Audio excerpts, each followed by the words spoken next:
let's be real. Most people walk around thinking they're in control of their choices. But here's the uncomfortable truth. You can steer anyone's actions without them ever knowing you pull the strings. No threats, no bribes, no awkward begging. Just pure psychological finesse. This isn't about being a villain. It's about understanding how people actually think and wait so well that they volunteer to help you, convince it was their idea all along. Here's how to do it, with real-world examples you can use today. 1. Ask for advice, not help. Ever notice how people light up when you ask for their opinion? That's not politeness. That's an ego getting hooked like a drug.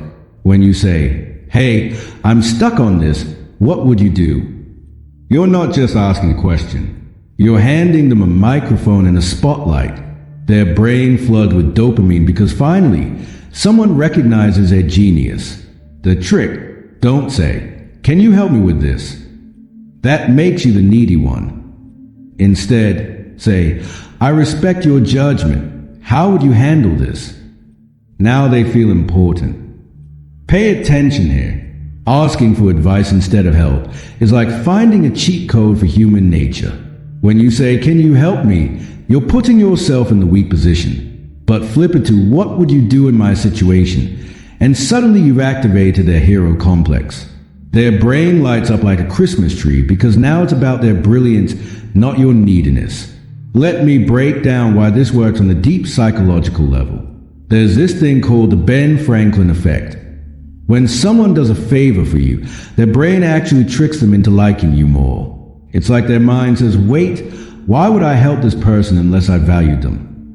And the craziest part? The bigger the favor, the more this effect kicks in. I saw this play out perfectly with a client last month. She needed her team to take on extra work, but knew they'd resist if she just assigned it. So she called a meeting and said, "Look, I'm stuck on how to handle this project timeline. You guys are the experts. How would you approach this?" Within 20 minutes, her team had not only solved the problem, but volunteered to take on the extra tasks themselves. That's the power of making it about their expertise instead of your needs. Here's how you can use this today. Next time you need something from someone, resist the urge to ask directly. Instead, position it as a chance for them to showcase their smarts. Say something like, "I know you've dealt with this before. What's the smart play here?" Watch how they leap into action, not realizing you just guided them exactly where you wanted. The real pros take this even further. They'll ask for advice on something small first to get the person invested, then gradually escalate. It's like psychological judo, using their own momentum to get them helping with bigger and bigger things. I once saw a salesman use this to turn a casual chat with a receptionist into an intro with the CEO. All because he started with, "Hey, you know this company better than anyone. How would you approach getting through to decision makers?" But here's the crucial part most people miss. You have to make them feel like their advice was gold. When they give you input, follow up with, "That worked incredibly well. You really know your stuff." Now they're not just helping once. They are hooked on the dopamine hit of being the expert. Warning though, this can backfire if you're not genuine. People can smell when you're just manipulating them. The key is to actually value their perspective. Find the areas where they truly are knowledgeable and focus there. That's when this move from cheap trick to unstoppable strategy. Imagine applying this to your next tough conversation. Instead of pushing your agenda, you're just seeking their wise counsel. Suddenly the dynamic shifts. They're not resisting you, they're working with you. Better yet, they're working for you without even realizing it. The bottom line, people will fight to protect their own ideas, but will happily execute yours if they think it came from them. Your job is just to plant the seed and let their ego do the watering. Master this, and you'll never have to beg for help again. You'll have people offering it freely, convinced it was their idea all along. 2. Play dumb. Let me tell you about one of the most powerful psychological tricks I've ever discovered. It's so simple you'll laugh, but so effective it almost feels unfair. You ready? Here's the truth. People would rather DO something than explain it one more damn time. Think about it. When was the last time you were trying to teach someone something, and after the third, "I don't get it," you just grabbed the mouse out of their hand and did it yourself? Exactly. That's not you being impatient. That's human nature. And we can use this. Here's how it really works. There's a psychological principle called the curse of knowledge. Once someone knows something really well, they literally can't remember what it's like to not know it. So when you pretend to struggle just a little, their brain short-circuits. They think, how could anyone not understand this? And then they just take over to save themselves a headache. But here's the critical part. You can't go full dumbass. If you act completely clueless, you just become annoying. The sweet spot is acting like you're almost there, but just need that tiny final push. Let me give you the exact words at work magic. Wait, I think I get it, but could you just show me real quick so I see it done right? Boom. Now they're not explaining, they're doing. And you're learning. Very hands-off learning. I saw this work like a charm with a buddy of mine in sales. His manager was one of those I could do this better myself types. So instead of fighting it, my friend leaned into it. When a client was waffling, he'd say, "Man, I tried your approach, but they're still on the fence. Could you hop on and show me how you'd handle this exact situation?" Next thing you know, the manager's closing the deal himself. And my friend, he gets credit for setting it up while doing half the work. Beautiful, right? Here's when this works best. With control freaks who think they can do everything better. Let them. Ask them to demonstrate, and they'll happily take over. When you're swamped and need help. "I'm drowning here. Could you just show me how you'd start this report?" Suddenly they're doing half your work. With arrogant experts who love showing off. "I know you're the best at this. Mind giving me a quick demo?"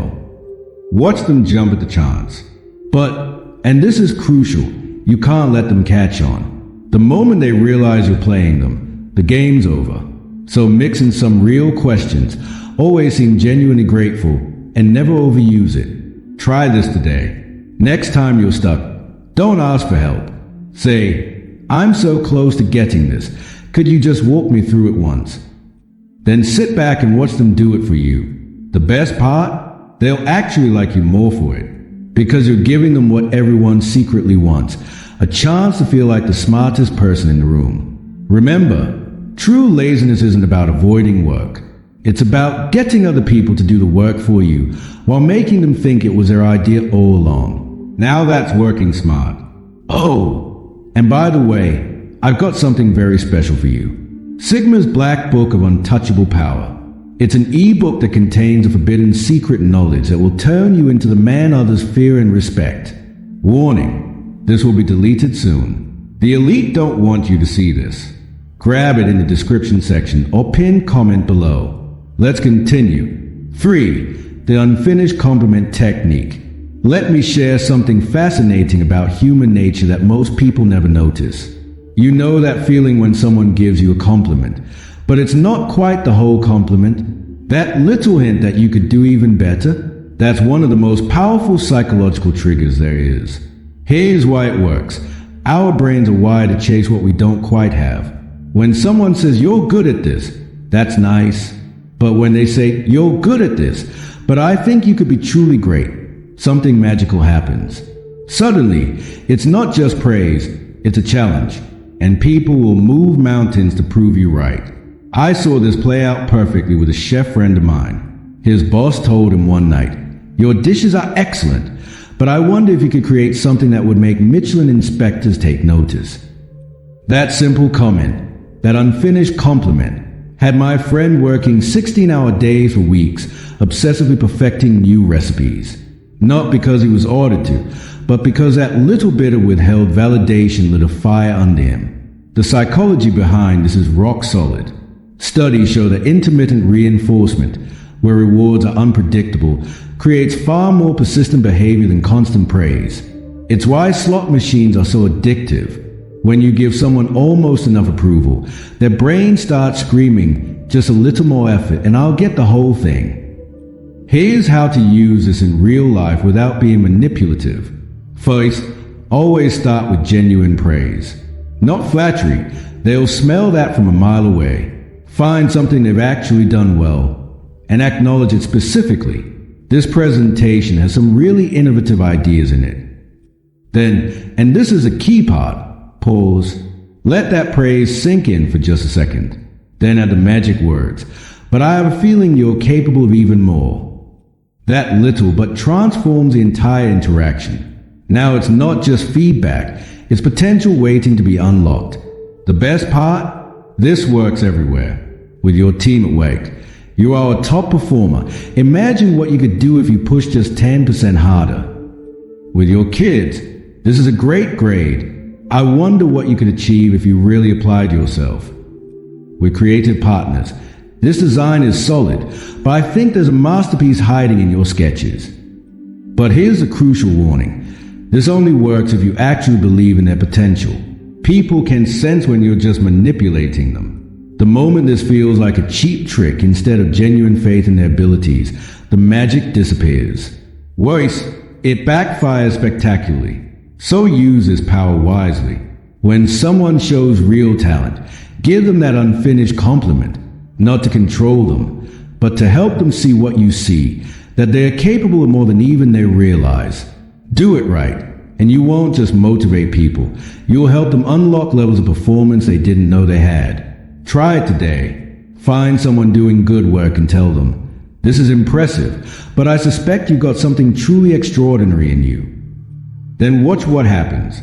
You might just witness someone surprising even themselves. If you're still watching till now, congratulations. You're among the 1%. I have something powerful for you. Sigma's Black Book of Untouchable Power. It's an e-book that contains a forbidden secret knowledge that will turn you into the man others fear and respect. But this will be deleted soon. The elite don't want you to see this. Grab it in the description section or pinned comment below. See you in the next one.